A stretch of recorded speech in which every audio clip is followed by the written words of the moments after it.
मैं विवेक और आज हम बहुत ही इंटरेस्टिंग टॉपिक पर बात करने जा रहे हैं कि क्या हो अगर क्रिप्टोनाइट की तीत लगाकर लड़े जैक हानमा सुपरमैन से।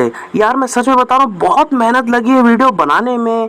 एक बार लास्ट तक जरूर देखना, अगर लास्ट तक नहीं देखोगे ना तो मेरी पूरी मेहनत वेस्ट हो जाएगी। और अगर वीडियो पसंद नहीं आया तो अनसब्सक्राइब कर देना, या नए हो तो सब्सक्राइब कर लेना, प्लीज लास्ट तक देखना। तो चलो शुरू करते हैं, लेट्स रोल द इंट्रो। तो यार अगर सुपरमैन की बात करें तो वो लिटरली एक गॉड लाइक बीइंग है जो कि क्रिप्टॉन नाम के ग्रह से आया और फिसड्डियों के प्लेनेट में आकर उन सभी का सुपरमैन बन गया। फिर अगर सुपरमैन के एबिलिटीज की बात करें तो वो गॉड लाइक स्ट्रेंथ रखता है, एकदम सुपर स्पीड रखता है, हीट विजन रखता है, साथ ही साथ मतलब कुल मिलाकर कहा जाए तो लिटरली गॉड है ये आदमी। अगर सुपरमैन के स्ट्रेंथ फीट्स की बात करें तो यहाँ पर हम इस चैप्टर में देख सकते हैं कि किस तरीके से एटलस ने पूरे पृथ्वी को अपने कंधों पर उठाए रखा है। उसी तरीके से वहाँ पर उसके मदद के लिए वो पहुंचता है सुपरमैन और खुद उस सबको उठा लेता है। वो इसलिए क्योंकि एटलस को अपनी बेटी की शादी में जाना था। और इतना ही नहीं, एक बार तो चेन से बांधकर पूरा का पूरा पृथ्वी खींच डाला था सुपरमैन ने। पूरे एकदम जितने भी हमारे प्लैनेट्स होते हैं ना सोलर सिस्टम में, सभी को एक चेन में बांध के खींच डाला था। और अगर सुपरमैन के रेज की बात करें, लिटरली अनस्टॉपेबल बन जाता है ये बंदा। डूम्सडे जैसे भयानक एकदम आदमखोर मॉन्स्टर तक से वो लड़ जाता है। खैर यहाँ पर सुपारी मैन की पूरी ताकत तो हमने जान ली जितना जानना चाहिए, और साथ ही साथ यह भी हम जान लेते हैं कि आखिर कौन इसे हार में पहुंचा सकता है। वह दो तरीके के लोग कर सकते हैं,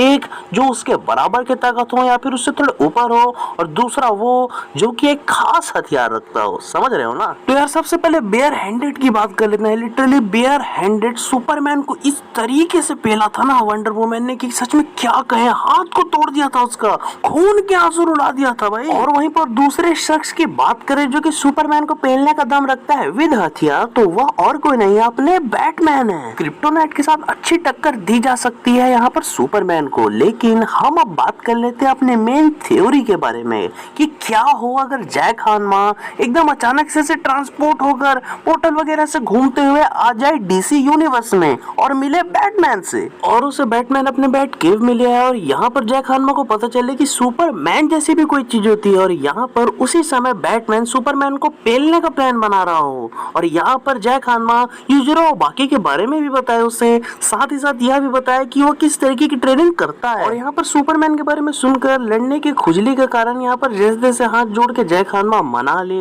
बैटमैन को कि वो उसका साथ देगा उससे लड़ने के लिए सुपरमैन से, और यहाँ पर वो मान भी जाए। ठीक है जैक, तुम इतनी ज्यादा मिन्नतें कर रहे हो तो मुझे तुम्हारी बात माननी ही पड़ेगी, लेकिन इतना याद रख लो तुम्हारी जान भी जा सकती है सुपरमैन से लड़ते वक्त। मुझे कोई फर्क नहीं पड़ता, मैं बस इतना चाहता हूँ कि मुझे एक बार उससे लड़ने का मौका मिले। तो ठीक है जैक, प्लान कुछ इस तरीके का है, मौका पाकर तुम उसे छोड़ दोगे और यहाँ पर हम हैंड टू हैंड कॉम्बैट से ही उसे हराने की कोशिश करेंगे। वो सब तो ठीक है बॉस, पर मैं समझ नहीं पा रहा मैं ऐसा कैसे कर पाऊंगा। वो तो गॉड लाइक स्ट्रेंथ रखता है ना।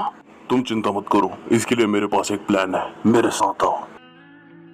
ये बैट केव का मेरा सबसे फेवरेट पार्ट है, सुपरमैन को तबाह करने वाला रूम।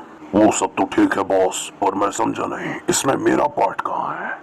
और इसी के साथ यहाँ पर जैक हानमा को मिलता है बैटमैन की तरफ से एक अपग्रेड सुपरमैन से लड़ने के लिए, और वह होते हैं द क्रिप्टोनाइट थीव्स। यहाँ पर जैक हानमा के गाउडो यानी कि जॉ मार्शल आर्ट्स को देखते हुए यह वाला अपग्रेड दिया होता है यहाँ पर बैटमैन ने उसे, और बिना देरी करे वो लोग निकल भी पड़ते हैं फाइट के लिए। यहाँ पर एक दूसरे को देखते ही अचानक से दोनों एक दूसरे के ऊपर गुस्से में एकदम दौड़ पड़ते हैं, सुपरमैन और बैटमैन मारने के लिए एक दूसरे को। उतने में हम देखते हैं दोनों थोड़ा बीच में रुक जाते हैं, और यहाँ पर बैटमैन कुछ कहता है सुपरमैन से। क्लार्क शांत हो जाओ, तुम ऐसे बिल्कुल भी नहीं हो। लुइस की मृत्यु जोकर की वजह से हुई है, और जोकर यही चाहता था कि लुइस के मरने के बाद तुम पूरी दुनिया को बर्बाद करके रख दो, और तुम यही कर रहे हो मेरे दोस्त। ऐसा मत करो, वरना मुझे ना चाहते हुए भी तुम्हें टर्मिनेट करना पड़ेगा। ऐसा कहने की तुम्हारी हिम्मत भी कैसे हुई? इतना सुनते ही एकदम सुपरमैन आग बबूला हो जाता है और एक पास में ही खड़े कार में क्रैश कर देता है बैटमैन को। और यहाँ पर इससे पहले कि वो उसकी गर्दन उखाड़े, अचानक से जैक हानमा निकलकर काट लेता है सुपरमैन को। सुपरमैन बहुत दिन बाद अपना ब्लड देखता है, और ये देखकर वो सच में आश्चर्यचकित हो जाता है। और हम जैक हानमा को देखते हैं जो कि खून से लथपथ हो गया होता है, उसके आंखों तक से खून आ रहा होता है, पूरा का पूरा बाइट फोर्स लगाकर जो काटा होता है उसने। ऐसे ही जमीन में पड़े हुए वो जैक हानमा को देखता है, उसे बहुत ज्यादा गुस्सा आने लगता जाता है और हीट विजन से वहीं के वहीं जैक का पूरा जबड़ा उखाड़ देता है वो। और क्योंकि शौक में अभी भी सुपरमैन जमीन में पड़ा हुआ था, तो उसी बीच अचानक से बैटमैन मौका देखकर कूदता है और पूरा का पूरा क्रिप्टोनाइट का तलवार घुसा देता है उसके सीने में। ओह, ये क्या हो रहा है? ये क्या क्या चल रहा है मेरे मन में? मैं कहाँ हूँ? ये तो हॉस्पिटल है। पता नहीं पिकल ने मुझे कैसे मारा। मेरे मन में अजीब अजीब ख्याल आने लगे। खैर, मुझे याद आया, मुझे पिकल से लड़ने जाना है।